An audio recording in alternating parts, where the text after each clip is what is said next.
Inspired by the life of the savvy and ambitious Colombian businesswoman Griselda Blanco comes a new Netflix original limited series. Griselda tells the story of a devoted mother who, with her lethal blend of charm and relentless savagery, creates one of the most powerful cartels in history. Witness Sofia Vergara's captivating transformation into the godmother of the underworld. Griselda, now streaming only on Netflix.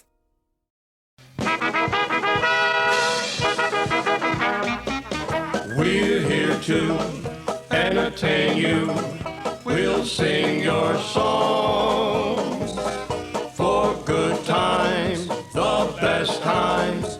You can't go wrong. We'll two-step, a new step. It won't be long when the Dixielanders are playing. Soon you'll be swaying, so come on, sing along.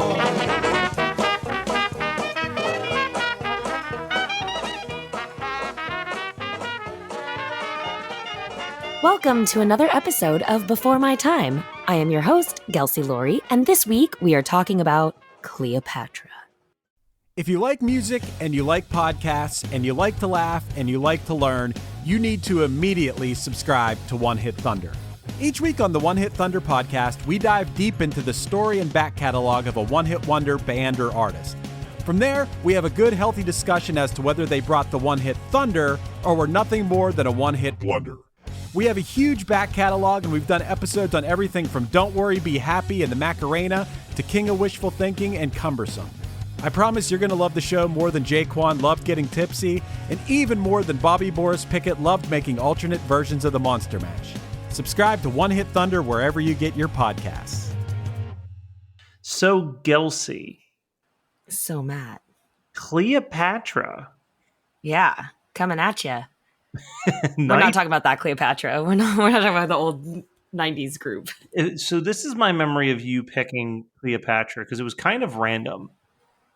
But we had a couple things lined up that we were going to do, and you messaged me, and I think what you said was, I've been reading about Cleopatra, shit's wild, we're moving her to the top of the list, basically. Yeah, pretty much. The only reason I was reading about her was to kind of just glance over to see if I wanted to move forward. So I do have a past with Cleopatra. I really loved her as a child because when I was a little before preteen age, there were these books called the Royal Diaries that were really big, and they read like they were the diaries of these different royal historic figures, but they kind of relate more, you know, if you're 12 or 13, you're like, ooh, it's their diary. And so there was like Cleopatra, Queen Elizabeth, Queen Isabel, Anastasia, Marie Antoinette, probably missing someone, but I was really into it. And that's when my dad would still read with me at night. And so we read them together. And the first one I read was Cleopatra. And the cover of the book was, you know, typical Cleopatra looking, and she had her like pet leopard. And so I really wanted a pet leopard for Christmas. And so I did get this giant stuffed animal leopard, which still lives at my parents' house. It's in some of my YouTube videos, I think. But the reason I got that for Christmas was because of this quote unquote diary of Cleopatra. But they were a really cool set of books because obviously it got me to read more, and it introduced so many historical figures to me. I mean, this is why at a young age I knew so much about all these royal figures, and Cleopatra was one. And I remember, you know, obviously we all know like the idea of Cleopatra, the kind of like Egyptian bang cut look, almost like my haircut now. More Elizabeth Taylor style, and this, you know, glamorous idea, which a lot of us love, and I do too. But I remember there being something historical that I really connected to, but it had just been a long time since I've revisited. So that's what I was doing, was revisiting it. And the more I read, I was like, oh, we're fucking doing this shit because she's a boss bitch. Is what Cleopatra is. Well, teach me about her, because my knowledge of Cleopatra is obviously the very bare minimum rudimentary knowledge of like supposedly one of the most beautiful women in all of Egypt. False. Okay. This is false history. Well, sorry, let me clarify. I know that supposedly she's not nearly as beautiful as legend had it, but yeah. I feel like that was at a time, that was what the rumor was that she was this there's gorgeous person. For sure. There's a common kind of myth in history that Cleopatra was this like stunning, gorgeous woman. And she, seduced two huge Roman leaders, but which we will get into. But she really wasn't that beautiful. The drawings of her that we do have from history, she has a much more masculine, sharper, harsher features, which in today's society of what she has, we wouldn't go, oh my God, she's the most beautiful thing ever. But she did have incredible, insatiable charm and very intelligent. I mean, she could speak like a dozen languages, more than any. Most of her family didn't even speak Egyptian. She is not Egyptian. She was very well educated, math, philosophy, astronomy. So that's kind of where her charm came in, was this whole, she's got a great personality. Kind of more on that round. But she's Greek Macedonian. Her family is more Greek Macedonian than really not Egyptian at all. And she was born in 69 BC, and she's the daughter of Ptolemy the 12th. And that was part of the Ptolemaic dynasty. Why would I do this to myself? From 323 to 30 BC. And they ruled Egypt after the death of Alexander the Great. So it's this kind of moved over. They were under the rule of Alexander and come from a line there. And so she really also took in a lot of the Egyptian culture and gave that a lot more attention than her family had, her rulers before her. And that really sat well with the people. It got her far just knowing so much and everything. So when she was 18 years old, her father died and she took the throne, but she took it with her 10-year-old brother, Ptolemy the 13th. They were married. Gross, because that's how things worked then. So she kind of, he's 10 and she's 18, and she was a very strong, independent woman. So she kind of ruled alone. Okay. In a sense, because this is a child. And Ptolemy's rule was more the advisors, and it was kind of like the advisors left from the father's reign. So that's kind of what she's dealing with. She does a lot of great things while she reigns, but because of her independence and kind of this strong woman, Ptolemy's advisors acted against her, and they forced her to flee to Syria in 49 BC. So there was kind of this mutiny. No, that's like a mutiny. Yeah, sounds, mutiny. Can I say that? I'll describe it as. I feel like a mutiny has to be like you're going to end up on a stranded island, but she goes to Syria.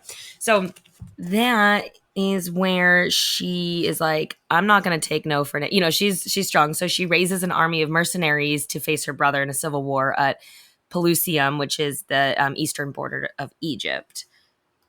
Meanwhile, ... the Roman general Pompey the Great was defeated by Julius Caesar. So he flees to Alexandria for sanctuary and is almost immediately murdered by Ptolemy the 13th. They're just like, nope, get out, and then kill him. And he's like, wait, I'm his enemy. So Caesar comes to Egypt for Pompey, and they think Caesar's going to be pleased. They're like, we killed your enemy. And he's very much not. He's like, that's not for you to do. You killed a Roman. Like, now I'm mad. So Caesar takes it personal, and he declares martial law, and he sets up in the royal palace. He's like, I'm going to chill here for a little while. So while he's there, and Cleopatra's kind of making her plan to get back in, she knows she needs to get an audience with Caesar, because she's like, he's going to help me defeat my brother. But since she's been exiled, she can't just walk through the palace gates. So this is where it's really difficult with Cleopatra. There's not much written about her. So a lot of things have to kind of be strung together with what historians do have. And so there are some things that are very classic knowledge of her, if you will, but are still kind of not 100% confirmed. And this is one of them. It is said that Cleopatra rolled herself up in a carpet and was carried in as if this was a gift to Caesar. And when they unrolled it, she's like, ta-da! And in the middle. So that's how she gets in the palace. So she pulled the old Trojan rug move. The Trojan rug move, exactly. So her and Caesar instantly have an affinity for each other and start an affair. Like, he's just enamored by her. They defeat Ptolemy, they win the war, and supposedly her brother Ptolemy the 13th drowns in the Nile. He tries to escape and he dies. So cut to her sister. It's her half-sister, actually. Arsinoe, I think is the pronunciation of her name. I might ruin everyone's name except for like Caesar and Cleopatra. She tries to take the throne while this is kind of going on and Cleopatra's not really there. Not a good move. So she gets exiled to Ephesus, and Cleopatra later has her exiled. So Cleopatra has a hand in the killings of each one of her siblings. Ooh. Which is fun. Scandalous. Don't mess with Cleo. So then Cleopatra becomes the sole ruler of Egypt and gives birth to Ptolemy Caesar. He was known as Caesarion, June 47th BC, who, this is Caesar's and Cleopatra's love child. Caesar was very content with Cleopatra ruling Egypt, and there was a mutual respect between them, of intelligence, and they bonded over that leadership. And, he wasn't jealous. There wasn't any kind of that. It was like they really connected on being on a same level, which is awesome. Yeah, I love that for them. Yeah. I do too. I was like, this is great. So in 46 BC, Caesar returns to Rome, and shortly after, Cleopatra and their son joins him. And the Senate is very upset by Caesar's actions because he's already married to Calpurnia, and it is not okay in Rome to have affairs. It's looked very poorly upon to be married and have a side fling, if you will. Okay. So Caesar's assassinated in 44 BCE. They also didn't really like how much, Cleopatra came to Rome, and there was a lot of flaunting and this kind of Egyptian flavor coming in, and it just didn't settle well with them. And Caesar's assassination and Caesar's whole story is the whole literally other story, and we all know that. There's literally a Shakespeare play about it. And too, Brutus. Exactly. So Cleopatra's like, fuck this, I'm out, after he gets assassinated, and she flees back to Alexandria because it's like, she's just like, I'm going to go back to Egypt. This isn't good. I actually want to ask a question real quick now that we're talking about this. Yeah. Because I'm not as knowledgeable on my Shakespeare as I should be. Oh, good. I thought you were going to say as you. And I was like, don't say me. I'm terrible with Shakespeare. I was going to say, is Cleopatra a character in Julius Caesar? Julius Caesar wasn't one that I studied in school. I think I read it once. Theater class, we didn't touch that one. Literature, we didn't touch that one. Like, we did others, but not. And I'm the worst. Shakespeare's amazing, but I really had a hard time as a teenager focusing. I do not see her on here. All right, so she didn't even make it into the Shakespeare play. Yeah, that is interesting. It's funny because I knew that they obviously had an affair, but I wasn't aware that she was kind of around when he was assassinated either, because it's such a iconic historic death, is like the assassination of Caesar and the whatever. But I was like, oh shit, she was like right there. Shakespeare, it's all your fault. Yeah, how dare you remove her from her Bill history? Shakespeare. So she went back to Egypt. Now we've got a friend, an ally of Caesar, Mark Antony, and he's trying to look into the wrongdoings of this murder of Caesar. So in 41 BC, she is summoned to appear before Mark Antony because they just want to get it straight what her part was in all this, because it's just looking a little funny, and she had no part in it, obviously, but she needs to answer some charges she was given that she had aided Brutus in Caesar's death. So Mark Antony, Caesar's right-hand man, not the ex of J-Lo, but Mark Antony, and people get him confused. I don't know. And Cleopatra makes him wait. She's summoned, and she's like, I'll go on my time. I don't go when he says, I go when I go. Yeah. I'm a ruler. I'm going to hold this. So she kind of holds us out for a while, and she sails finally to Tarsus, and supposedly she sails in the most elaborate ship and dresses as a goddess.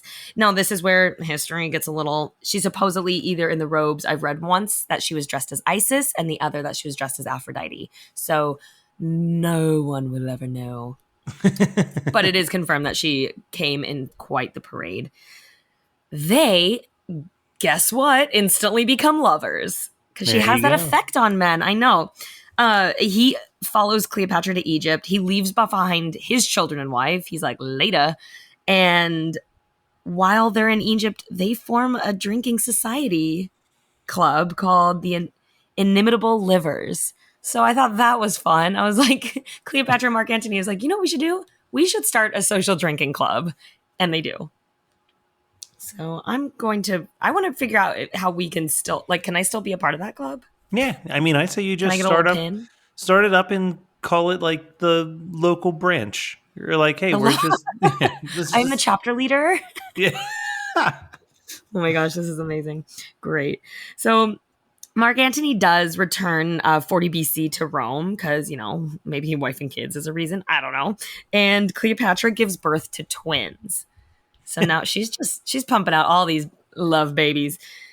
And Mark Antony's wife dies. Her name was Fulvia. She dies, and he's kind of forced into marrying Octavian, who is it's kind of his rival, but he has to prove his loyalty to Octavian. So he has to marry Octavian's half-sister, Octavia. They're so clever with names. Yeah. Forced to marry her to prove his loyalty in a diplomatic marriage. Meanwhile, ... Egypt is growing pretty prosperous under Cleopatra's rule. She was a very good leader and ruler and did lead Egypt into a lot of great things. But 37 BC, Mark Antony meets with Cleopatra again. So he's stayed away for a few years, and they meet again to obtain funds for a military campaign. He's like, I'm going to go to Alexandria, ask my baby mama for some money against the kingdom of Parthia, which it's so funny when you read history this old and there's all these different names of, if you're not a real like ancient history buff, which I wouldn't consider myself at all. Obviously, these places have been conquered so many times and renamed, and a lot of, it'll be like modern day Turkey or this, that, but I don't know what any of these places are. Like Parthia, you could hold a gun to my head and be like, where is it? I'd be like, I don't know. I don't know. Stop asking me. I'll always just kind of guess. I'm like, modern day Turkey? Everything's modern day Turkey. In this time, they again become lovers because you can't control the chemistry. Lovers gotta love. Yeah. And they have another son. So she gives birth to another son in 36 BC, Ptolemy Philadelphos. These names are sending me on a run for my money. They have a humiliating defeat in Parthia, and Mark Antony publicly rejects his wife, Octavia, and returns to Egypt instead. So instead of letting his wife join him, which she wanted to, he's like, no. And he's like, going with her. Antony declares Caesar and Cleopatra's love child as the rightful heir, opposed to his own son, and awards land to his children that he's had with Cleopatra. This does not set well with Octavian back in Rome. It begins a war between Mark Antony and Octavian, and the Roman Senate strips Mark Antony of all his titles. So now, Rome just really doesn't like these men getting involved with Cleopatra. It's just the end of all of them. Octavian also declares war on Cleopatra because he's like, I'm coming for both of you. So September 2nd, 31 BC, Octavian has a victory in the Battle of Actium, and Cleopatra deserts the battle and flees to Egypt on some ship. She's like, fuck, I'm getting out of here. So she goes off. Alexandria is under attack at the time, and it's all kind of a clusterfuck because war. And Mark Antony hears a rumor that Cleopatra committed suicide. He decides to then fall on his sword, is eloquently put. He kills himself, and right as he does, he gets news that that was just a rumor and she is very much alive. So they do say that he was allowed to be brought to Cleopatra to die in her arms. Whether that's true or not, who knows? Cleopatra then has to meet with Octavian, and he kind of puts her under a, look, this is what's going to happen. She had no control over him and couldn't manipulate him the way that she did the other men, which I think a lot of her seducing and manipulating, whatever you want to call it, that she had with Caesar and Mark Antony, I think it was a power move. I think it was political, but I also think there probably was some connection between all of them, especially with this kind of an ending. So Cleopatra basically realizes she's fucked, and she asks, before they tell her they're going to take her captive to Rome, she's like, can I have a minute? And they're like, sure, go to your room. And she goes to her room and poisons herself and kills herself. So this is really like the first true Romeo and Juliet story. It literally, okay. I mean, Shakespeare had to get it from here because he hears a rumor that she's dead, so he kills himself. She's not dead. And then she's like, he killed himself, so she kills herself. See, Shakespeare's just stealing all types of stuff from I know, Cleopatra's Bill. life. Come on, Bill. This is another myth of history. It is said that she poisoned herself with an asp, a poisonous snake, and let the snake bite her. She was 39 years old when this happened, and she was buried with Mark Antony because that was her last wish. Caesarion was murdered, so they kill the love child of Caesar and Cleo, and the children by Mark Antony are raised by Octavia. And this ended the Ptolemaic line of Egyptian rulers. Yeah. Thus ends the dramatic story of Cleopatra. I mean... So those are kind of... You want to hear a fun fact, though, Matt? Sure. Because this is one that you're going to be like, no fucking shit. So you think of Cleopatra, you think of Egypt, you think of all the ancient funsies. Cleopatra lived closer in time to the opening of the first Pizza Hut than she did the pyramids being built. Really? Yes. Like, let your brain, everyone, just let your brain, like, soak that in for a minute. Because mine just about exploded while I shit myself when I read that. I was like, what? Insane. The first Pizza Hut was 1958, and she was born 69 BC.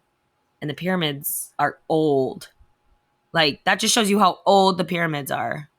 That's chaos. Which definitely supports the theory of aliens building them. Who knows? I mean, I guess they hit that a little bit. Liz Taylor kind of gives her nod to it, but it's not quite as glamorous as the epic we know. But that is Cleopatra, the seductive boss bitch who kills herself. Hey, do you have an idea for a podcast but don't know where to start? Or do you have an already existing podcast that you want to take to the next level? Well, check out WeKnowPodcasting.com. From concept development to theme music to editing to logos, WeKnowPodcasting.com is a one-stop shop for all things pod. Don't hesitate to hit us up. We're very nice. Gelsey, the whole time I was listening to you talk to me about Cleopatra, what just kept running through my head is what is, to this day, one of my favorite videos of you, which is you and your dad doing Walk Like an Egyptian around your house. Hashtag good old quarantine times. I want to talk about this for 1 second because...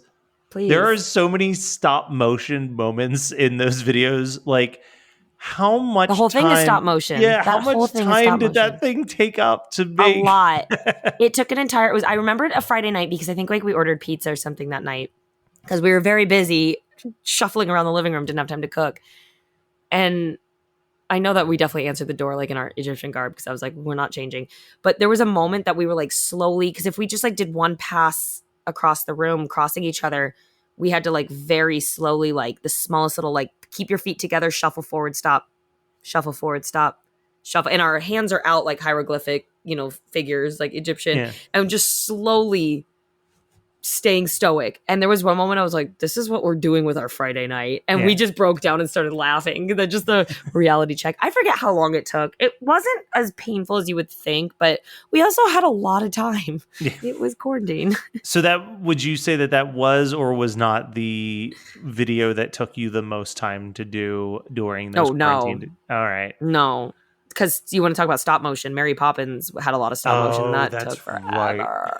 that took forever. That was your most ambitious, and I feel like shortly thereafter you started to walk away from doing those videos, and I'm sure Mary Poppins may have killed you. I think Grease was the next one, and that was like a pretty easy one compared to them. It was like a shorter song. It was just easier. Rocky Horror, Time Warp took a lot of like makeup time and a lot more like creative, like, okay, how are we going to do this? Where are we going to film this? Like that kind of took more brain power of like, what angle do we want this in sense? So that one did, I remember, take a lot of time, but editing, but the stop motion Mary Poppins was pretty detail heavy. And so, yeah, I kind of walked away from that and then dove into a larger project, making my own web series. And that was even a larger headache. Yeah, and for those of you who might be listening and don't actually know any of this, you didn't come as a Gelsey Laurie fan, you just came as a fan of vintage entertainment. And you left as a Gelsey Laurie fan. Yeah, you can check out her YouTube channel where all of these still live, right? Yeah, they do. They're all there. Everything I made in quarantine and past them. Last year, I started getting into parody videos and writing song parodies. So I've got about 4 of those on as well. So yeah, check it out. Hope you giggle because that's why I made them, is to spread some laughter. Gelsey, after they go and watch your entire YouTube channel, be it the movie recreations, the song parodies, or even just you singing songs in a shower, where can they go to let us know how much they've loved all of the things that you did? They can let us know on Instagram at BeforeMyTime_podcast, or on Facebook. Just search for Before My Time. We will pop up and let us know there. Just be like, yo, that was some crazy shit you did in quarantine. Or maybe you can just be like, hey, you're nuts. And I'll be like, you don't think I know that? Also, while you're here, you can give us a comment, little review, and some little love goes a long way, and we really appreciate it. And I appreciate each and every one of you for tuning in every week. Thanks, guys.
You're listening to the Geekscape Network.